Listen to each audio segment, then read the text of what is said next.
चर्चित पूर्वतन स्वास्थ्य मंत्री नव दास को गोलीमार घटना। झारसुगुड़ा कोर्ट रे 33 और 34 नंबर साक्षी भावे पुलिस फोटोग्राफर संजय किसान एवं एनडी आलम को साक्ष्य ग्रहण करिछि। गत 6 अगस्त रे साक्षी देवाको अनुपस्थित होइथिबा प्रमुख साक्षी ब्रजराजनगर तत्कालीन थाना अधिकारी प्रदीप कुमार स्वाईंकर आज साक्ष्य ग्रहण कराजिबो। बहुचर्चित नवदास हत्याकांडर मुख्य आसामी गोपाल दास तो एबे भी चौद्वार जेल रे अछि। ताको वर्चुअल मोड रे ही प्रोड्यूस करा हितला।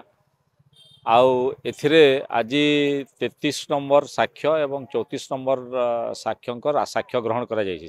दुई जण साक्षींकर सेथरे दुई जण सीजर विटनेस अछंती। गोटे मोहम्मद आलम बोली करिছে जे कि रेलवे स्टेशन झारसुडार पार्किंग से गोटे स्टाफ जो थ्रु कि गोटे प्लाटिना मोटरसाइकिल सीज होता केवल तांकर साक्ष्य सेतिकी ऊपर थिला। एवं संजय किसान बोलिक जड़े कॉन्स्टेबल सीजर विटनेस आसीथिले जे कि से फोटोग्राफर ट्रेनिंग भी करिसंती बोली तांकर साक्ष्य रे से कहिसंती।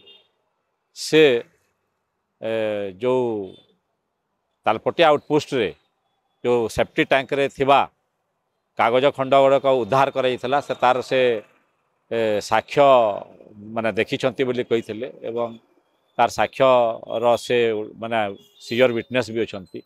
ता संगे जो क्राइम सीन रो रिक्रिएशन होइतिला से क्राइम सीन रो रिक्रिएशन रे भी से फोटोग्राफी एवं वीडियोग्राफी करिथिले।